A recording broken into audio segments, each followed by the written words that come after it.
This is Siderian. Welcome to Enigma Media.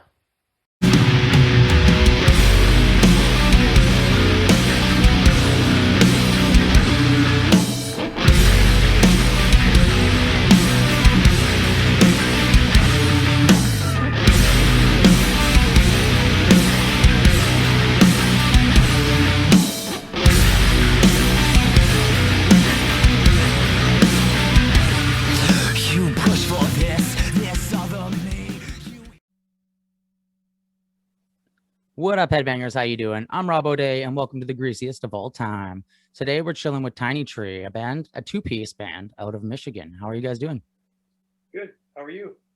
I'm doing wonderful. Having my morning coffee still, so can't complain. Damn, because you're out on the West Coast, aren't you? It's still afternoon there. Yeah, I'm just a slow waker. Yeah. How about you guys introduce yourself and let us know how the band got together? I'm Addison Eilers. I play guitar, bass, and sing. And then Paul. And then I'm Paul Jensen. I play drums, keys, do some sampling, and drive him nuts. And we formed by, I found some graffiti written back in 2017. I went to the Great Pyramid and I found a phone number, and it was a Michigan phone number, and it was his. And I called it, and he's like, "You want to start a band?" And we started a band. Very serendipitous. It was really exciting. I think it was a sign. Right, like that. I can't believe someone called that wasn't. Yeah, that's insane. You put that there 2 years prior or something. You said. Yeah, it's nuts. Yeah. That's absolutely insane. That's like the coolest story I've ever heard of a band starting. Other than one other band said they mentioned they started from a bar fight, and I'm like, that's pretty awesome too. Oh man, I wish I was that. Yeah, cool. We're not that. we're more lovers than fighters. Yeah, no, and you're like, your guys' style is super fucking cool. Well, thank you. I was trying to explain it, and it's like, it's almost like it's got elements of A Perfect Circle, and then it gets heavy elements, and then like rock elements. So it was really cool to hear because it's super unique. And your album Embolism is from front to back is so cool, like well written. Sweet. Yeah, we went into that one with like the intention to sort of make a front to back listening experience like our live performances have been when we were able to play live anyways. We don't really stop. We just like to keep the story rolling. Mm-hmm. And so with Embolism, and then what's on the horizon with the new album, it's going to be very similar to that as well, where it just flows. It's like an experience, not just a track. Yeah. I hate how the world has become so short attention span, and it's all about tracks, get me your track. Well, no, it's about the album. It's about the whole picture, Yeah, no, that's for actually, us. Yeah. No, 100. That's quite literally a topic that we bring on, that we talk about constantly on the show, is the attention span of people and trying to capture it. And nowadays with a thumb swipe, it's impossible. And especially if you have good music, it's even harder to get heard because you're flooded in amongst a market of, I don't want to say amateurs, but like amateur level production and music coming out, you know what I mean? And there are a lot of bands that are just getting popular through Instagram and TikTok, just off of like one track, and then all of a sudden they're expected to do that for an entire album, but they don't know how to do that because that's not how writing is anymore. Mm-hmm. Which is a sad fact, because I still love putting on a CD and listening from the front to the back. Like, that's just how I was raised. We're both vinyl nuts. Like, that's the real old school. Maybe it dates us a little bit, but like, but to me, like, that's an experience where, I mean, I dig Spotify. I like Spotify in the sense that I can find new things, but I like taking and listening to music as an experience rather than just here's a hot second of something that sounds cool. Yeah. I think, like, you have a song, like, I'll scroll through and listen to like Spotify radio sometimes if I need to find something new. And as soon as I latch onto a song, I go to the record that song is from, and I go boom, front to back, so I can. Because sometimes when you take a song out of context, it doesn't fit. Like I remember, like Tool was a big band for me. Like the first time I heard Tool, I was like, holy cow, this is insane. Mm-hmm. And so when they came out their latest record, heard their single, and I was like, I wasn't blown away, but I was like, well, maybe I'm just hearing it out of context. You know, for the rest of the record, if I hear between songs, maybe it's a totally different experience. So like sometimes it's challenging when you have like a record that like as it fits as a whole piece, and then you take part of it away, it doesn't fit at all. Like, so Yeah. No, totally. It's like having a person and being like, oh, okay, this is your thing, but we're gonna take your nose away. You know, Right, it just like you can't take a piece away of a person. It's a whole being. That's what an album is. It's a being. yeah, oh yeah. And it's Yeah. like, and then like a big thing for us is like the way I play guitar is like I like to create an atmosphere, and then you're like, it's kind of like getting to know somebody. Like, okay, so this is what we're doing, and then you can kind of work your way into it. So it's like set the tone, set the mood, and then you can kind of like acclimate to what's going on, so you know what you're getting into. And that's the thing I love about a record is like, okay, this is where we're going, and then you can kind of find records that fit your mood or what you need to hear for that time. I know I'll go, it's like I just need to hear something like super heavy, or I need to hear something super sad, and then just kind of like boom, this album captures that mood for me. Mm-hmm. I think oh yeah, go ahead. I think like, you know, to note something too, like, and you brought it up, your guitar playing. The thing I think that sort of gives us a little bit of an extra charge for just being a two-piece is the fact that Ad has pretty much designed his own playing structure and instrument, and how you run your guitar too. Like he runs a bass pickup and then two guitar pickups and two separate channels, and it's constantly always feeding. It's what, 9-string? Yeah. So, but not like not a Jet 9-string. Like I saw Matt Kind of Fire had a first deck where the top 3 strings are doubled, so it's like a 12-string. So I pulled that idea to give more depth on the higher strings, so they had a similar weight to the low strings. A lot of two-piece bands I like sound thin compared to some of the things that we explore or try to do live, especially where it's like that girth is there, but also that high end as well, you know. How do you guys manage to do live? Do you loop things? Nope. So the way I play, so with having a separate bass pickup, it goes to a dedicated bass amp. So I have okay. And then guitar. So I run in stereo. That's something I fell in love with when I first saw Russian Circles. That's been a band that was like, holy shit, those guys were a game changer for me. Mm-hmm. But he was running 2 amps. I was like, that's what I need to do. And then by doing that, I like to stack delays a lot, and then just the way I write the foundation of stuff is just having a root and a melody move around it. And I can just kind of stack and layer. So I just, over time, this is the way I play naturally, is doing stuff. While records for me, I like records to be an experience themselves, towards it's like, you can tell I'm multi-tracking my tits off on the record. Well, it's like live, there may be a different interpretation of that while the foundation is still there. So that's how we. That's what I was wondering. Yeah. Yeah, because it's super cool. Because it definitely sounds like you've got, if you're playing both string elements, you know what I mean. It's really cool because you've got these like drawn out, delayed guitars. Yeah, I love them. That's what reminded me of A Perfect Circle. Like Billy's guitar playing is a lot like that.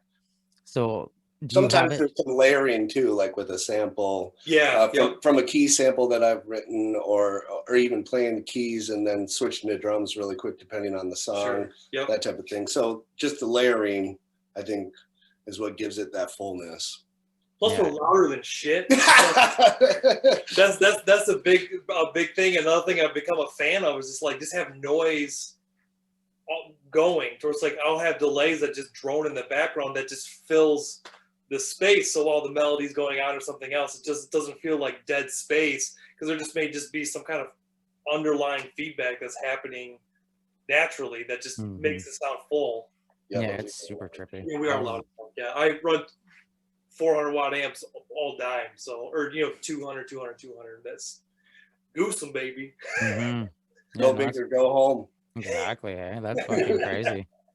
No, how do you guys usually go about your writing experience? Like in studio, you said you break it down into different parts in studio, so your live version is always going to be different the way you play it. To some degree, it'll be a little bit different. I mean, we can't always capture how you can refine a studio like experience, right? But we always try to keep it as close as possible. But I think, like writing wise, Embolism was definitely written differently than our upcoming record.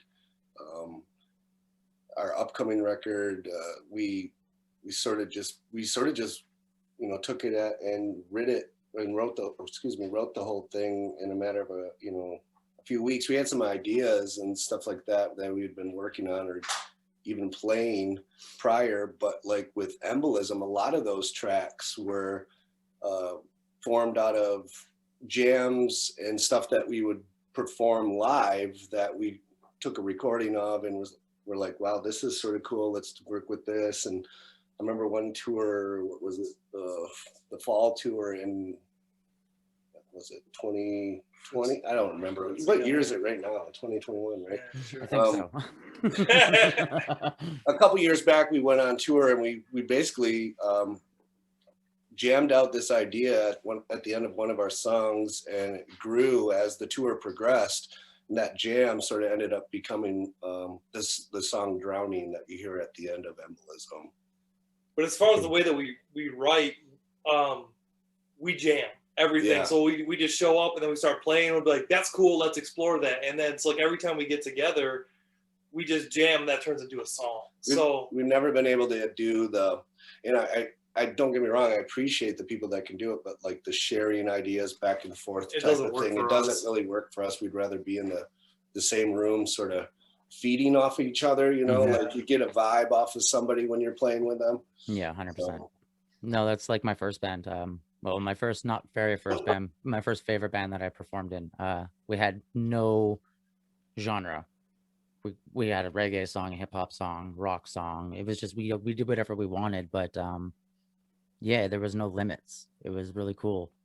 Yeah. To what we could do and what we couldn't do because we just jammed everything. So we never wrote a song, like sat down, structured it. It was always just walked in, jammed, and then eventually the jamming would turn into how the song was, and then your body just memorized it. Yep. And you're like, okay, that's a song. Yeah. Exactly. That's exactly. It felt right. Yeah. But it's hard to go into a studio like that because then you're like, oh shit. It is. Because then you don't feel it. You're like, oh. We have a little bit of a luxury that we have our own studio. So if we were paying for this like out of pocket, we'd be, I don't know. We'd be bankrupt or selling ourselves on the street for dimes or something. Yeah. Still trying to sell myself. Yeah, still trying. Yeah, it's definitely hard because I think that's the one thing that's missing now in music is that feeling of not necessarily playing live on the floor, but the feeling of playing live. There's a lot of people who are using DI and plugging into the computer versus miking their amps and playing. There's pros and cons with both that. Yeah, there's exactly. magic that happens between the microphone and the speaker. Mm-hmm. And it's like, because one of my the favorite computer jam thing is a Diesel, but that's just like when I go and record DI ideas, it just seems lackluster. But as soon as I put an amp in the cab up, I'm like, oh, there it is. It has an energy to it that it just feels right. Like I actually feel like I'm doing something. Yeah, I definitely like the blending of like amp sims with an actual amp recorded. Sounds super fucking ballsy. Yep. Oh yeah. You know what I mean? I'll find myself when I get lazier towards the end, I'll just start plugging my leads in, so I don't have to go set a bunch of shit up. I was like, I just need this idea. I don't need to set up a microphone just to put this freaking lead in. Yeah. No, definitely for a rhythm though, where you can get that low end properly, the proper sound from that low end. It's fucking cool. And that mid. It changes sound. You can definitely hear it. Like our first EP I recorded, and most of it was just through my little Boss amp that I have, the Katana, because it directs into my amp. And then now we're recording our new EP with our drummer, and he's miking everything up, and I'm like, fuck, I'm never going back. Like I'll do a blend for sure, but I'll never go back to just like plugging in and trying to record, because you can definitely do it. There's tons of solo artists out there who make their drums, like a guy we interviewed, Zach Brannon, super fucking talented, and he's just a one-man band basically. So it is that's the benefit of today's industry and the technology is that you can do it from home and don't have to spend thousands of dollars at a studio, which is Yeah. nice. Well, I think the thing that makes it nice for us is it's just us two doofuses, and you know, we're both go-getters. We like to create and get out there, and you know, when you have more brains or more people in the mix, it makes it a lot harder, you know, to get things done. If it's like, even like, how do I want to mic this, or can you show up today because of, you know, other things going on, those types of things. So Yeah. I mean, we have a little bit of, I think, of an advantage because it's just like I said, the two idiots trying to create and make music and get out there. And where I think like bands where you got 4 or 5 members, that's got to be a lot more stressful, you know. Yeah, you definitely have to be more dedicated. Yeah. Each member has to be dedicated a lot more because you definitely do have those times where you're trying to record and somebody can't show up and puts everything on the back burner kind of, which sucks, but in the long run it gets done. But yeah, I could see I was a 2-piece once with one of my best friends, and it was weird because I did use a lot of different delays and different timings, and I would play one and then I'd knock the other one in so that I had different guitars going at the same time, kind of, which is why when you were explaining it, I'm like, I can kind of see how you could do it live. But yeah, it was a lot easier to work together with 2-piece because we could just like meet up, record as much as we wanted. We got it all done. But with like a full band, it takes months. Yeah. Yeah, I get that. Yeah. So like, right, you know, to that point, like we've got pretty much the second full release done, with minus of a couple vocals on a couple tracks. But like today, you know, it was like set up stuff to start writing the next record already. You know, Yeah. we are go. Yeah. And we're looking forward to being able to play live again, and hopefully that happens again soon, because I miss traveling, I miss meeting new people, and just getting out there. And we had a lot of great plans to have stuff happen in 2020, and then 2020 happened, and everything got put on the back burner with that, but we weren't going to stop. So we channeled on and focused all their energy on creating and doing what we could do with this current state of affairs, you know. Yeah. Are you guys independent, or you do have a label, or you have backing like management? We're independent, but we have a label in the sense that I own the label. So nice. I guess you could say we're a little of both. That's cool. So do you have other bands on it as well? Yeah. So the biggest band or biggest artist that you would probably know that I work with is JD Pincus from the Butthole Surfers in Melvins. Jesus. And he's got a new release coming out that we're putting out on vinyl and everything, and very proud of that release. And then we've got some other stuff in the works with him, but there are numerous other ones. And I like a lot of music. Like, I don't just focus on heavy stuff, even though heavy stuff is probably my go-to. A lot of the artists that I work with are very talented in their own genre, and we have everything from jazz to fusion to hip hop to rock to metal. So that's yeah. Cool.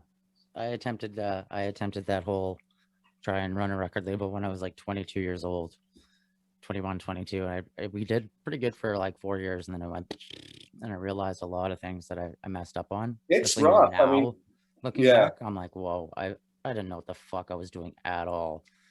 DIY record label, like, and I consider us still sort of DIY because we're no capital, we're no, you know, anyone big or anything like that. But it is like, I'm surprised I'm not bald right now, to be honest, for pulling up my hair. It's a challenge, you know. There's a lot to it. Every different group is different in how you deal with the business side of things, and then just getting stuff through the swarm of material that is out and about, and, you know, helping the artist that is trying to do what they're trying to do it's a challenge every day. Yeah. I always talk about how I wish major labels would do what they used to do back in the day, where they would send somebody out to find the new emerging talent instead of waiting for the talent to come to them. And the aspect is like, the big record labels won't even look at bands that have less than 10,000 to 100,000 fans on Facebook, kind of a thing. You know what I mean? Even though some of those bands may not have good music, but they have the ability to promote themselves really well, versus the bands that have really epic music and are just like so focused on it, and they're just like, we don't really care about our social media, we care about the music, but they fucking can't get out there. It's a weird time for musicians. I like the independence. Yeah, I think like the fact that so much is based off of that A-word algorithm and everything, to me tells me something's broken with the system and how good music or how new sounds can get to people's ears. There are so many great bands out there that don't get enough credit. There's no question. And you ask that to any musician, they're going to tell you that is the case. Therefore, there has to be this problem recognized, and unfortunately, you know, it's just hard to break through when the man, I'll call them the man, that are like Capitol and all these big ones are just pushing back down because they have that power, that, you know, that cheddar to do so. So, yeah, I definitely think that the industry that they've created is not the industry that needs to be now. Like, not the industry that we need now. It needs to change. And I think coming out of COVID, I think it will. I think so too. Like I tell a lot of my artists, and then we've had this conversation too. I'm hoping that as things start to open back up, and we become a little bit more of a COVID-free society and a little more safer to, you know, interact and stuff, that I mean, I would imagine it takes us two guys a lot less time to book a tour, to plan a tour, than it would be like a big shot that has to have 50 guys to run rigging and do all this stuff and the money and everything. So I'm hoping that gives us guys, you know, I'll say, you know, mid on down, a better opportunity to get out there first and get heard. And that goes the same with everybody else, you know. I Hopefully, definitely think cross your fingers, hopefully. Yeah, exactly right. I definitely think that I think that there's like a global decision that music, at least the metal industry, needs to take itself back into its own hands, because there's no labels that really support you. There's a handful of labels that are smaller, but like none of the bigger labels are, like I said earlier, are looking for the new emerging talent. You know, they're waiting for it. So it'd be cool to see that change. Yeah. Because I definitely think there's so much hidden talent out there. Oh, there definitely is. And I think maybe if there's one positive about the internet age, is that there is now this ability to get in front of people that maybe you didn't have prior, you know, and it's just a matter of figuring out how to get that band or that artist or that group out there to really be recognized for the talent they have. Yeah, it's the attention span thing. Well, that goes back to that. We've come full circle. So now you understand the dilemma and why I go crazy every day. So. Oh yeah, same here. I actually I've like come up with an idea that I need to do an episode with all the reoccurring problems that bands have told me, and just like delve into it and dive into it and try and have like a brainstorm of how we can like fix it. Yeah. As a group. So I'm slowly working on that, because the list is like, it's growing. So you guys said you're in the midst of about to release your new album, or you're in the midst of finishing it off? Finishing it off. It'll be released, if all goes as planned, it'll be released in August of this year. So sweet. It's a lot longer. Probably end up being a double LP release. But it's definitely shows, and I think it reflects 2020 when it was written. It's a lot more droney. It's a lot more somber, sad. Yeah, it's, what did you say? Hide your needles if you're a heroin addict, because that droney and slow, baby. My brother's like, you guys fucking high when you wrote this? Like, music is music. No, it was a fun one, because we wrote it at my house, and one of the things just for the ease of like capturing ideas, like I just ran my whole rig DI into the computer, and then used the amp sims in my headphones. So I had 2 amps and a bass amp playing in headphones, and we wrote everything that way. So we got to hear like what the finished product would sound like, and so it kind of influenced the way we wrote instead of having my amps going in the room. And so that was kind of cool to get a different feel, because we wanted to switch it up. Like I felt like Embolism was like, that was a release that was just pent up in both of us that we just needed to get out. Like just the tone of like the lyrics and the mood and everything that was like going through me and going through Paul. Was like, we just need to like, okay, this one's out of our system now. Let's go do something else. And so this one has I'm trying to think if there's any relatable. I feel like it's very similar to some elements to like The Road, and the just kind of like spacey elements, and kind of like you could take a nap to it. Oh yeah, our 15-minute early release from a 2-song EP, and it was like 20 minutes between the 2 songs or something like that. But more thought out. Like I wanted to sing more, and so we left more space to sing, and then we were more specific about like even cymbal stuff, like to get like we went through a YouTube afternoon listening to a million different hi-hats before Paul ended up buying, what did you buy? Karopis? Yeah.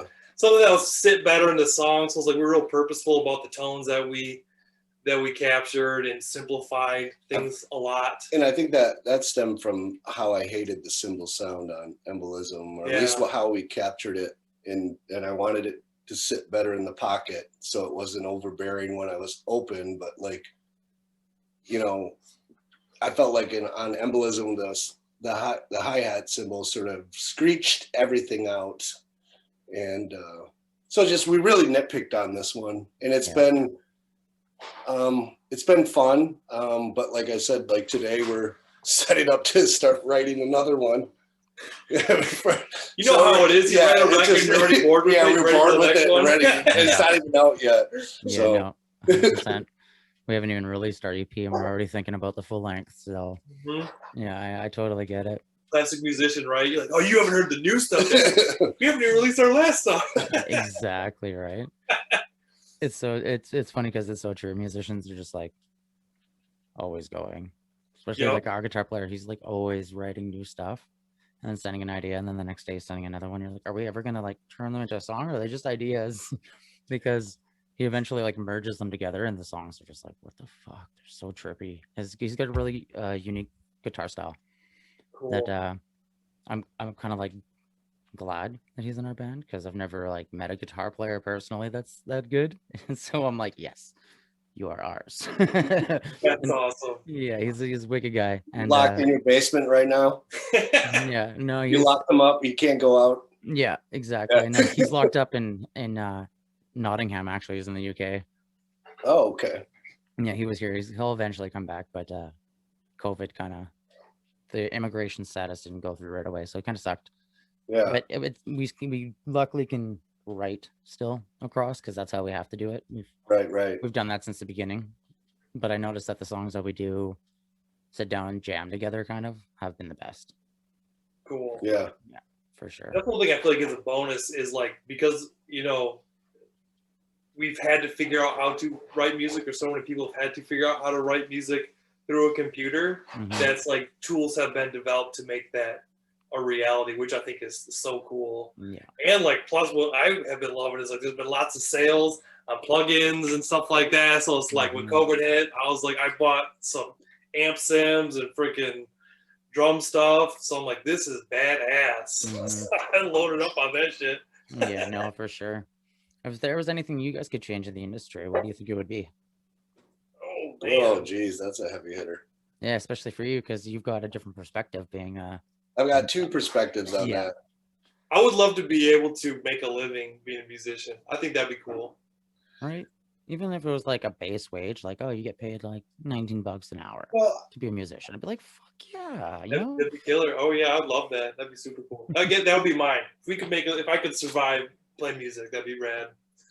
I wish there was a way that everybody who is an artist could have a little more weight when it comes to what is being pushed upon, like say Spotify royalties, right? You know, embolism has X amount of streams, and we've seen pennies on the dollar. You know, to me, like that doesn't seem fair. You know, those types of things. I wish we could change those types of things as artists as a whole.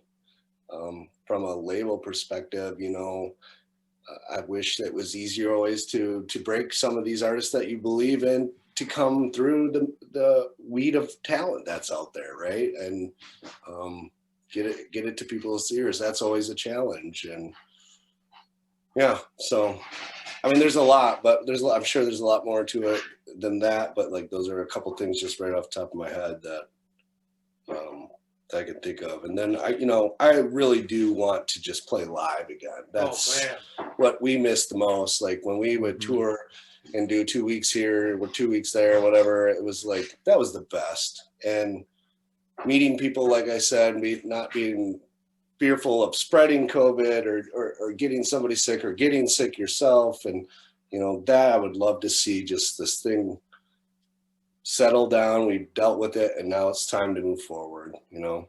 Yeah. No, for sure. I definitely think that COVID will weed out a lot of the bands that didn't know how to adapt, I guess is the easiest way, because it has, over the past year and a bit, been a marketing campaign. You know, writing and marketing is the only way. It's all it's been, because you have to go online, you have to make new fans because you're not outperforming, you have to release singles because people don't want to hear albums. So I definitely think once COVID's finished and everybody goes out there, the bands that didn't keep up to date with how to market properly or just how to keep up with it in general won't have, not necessarily last, but I don't think they'll be as up to date and ready for the industry now. Yeah, marketing is a whole different can of worms. Like, to me, like, it's always, I'll be straight. It's hard to market something that ain't good, you know? And if you don't believe in it, you don't market it like you would if you believed in it, right? Exactly. So for us, like, I think we had some interesting marketing tactics in the beginning of this endeavor, and you know, we've seen things that have failed and things that have been successful. But the thing that always, both I think Addison and I would agree, the thing that I think we miss the most and that has helped us over time is just getting out there and playing. And that's why, to me, like, this not being able to play live, not being able to go and book a tour, you know, in 12, 14 different states here in the US or whatever the case, it's just, that's what's killing us. Because I'm not one to be trying to force feed us into someone's ears in the sense of, hey, here's my paid ad and you should like us, this and that. I'd rather have you experience it. Yeah. You know what I mean? Organically and not forced upon you. Yeah, I'd like you to enjoy my music with me grabbing you by the collar and screaming. And I'd rather do that at a live show and be like, you know what I mean? Exactly. Yeah, I have a hard time being. I'm learning now how to present myself online, I guess to say, because I'm a very controversial person in general. I like to talk about topics that most people avoid, just in everyday life. It's just kind of me. Okay. And, I definitely noticed that I'm, as an artist and as a marketer, I'm getting better with it. So it is the way you have to present yourself and talk to people in certain ways. And the easiest way is for meeting them face to face. So it's hard when it's not trying to get your personality across via typing or not a Zoom face call. That's what I like to do is interviews with, is because you get to meet the band. Our show is not really the typical podcast interview show. We kind of just talk about shit. Like I said in the email when I sent you guys, I was like, it's musicians talking to musicians about musician shit. Yeah. Because it's not something that people understand is what we deal with.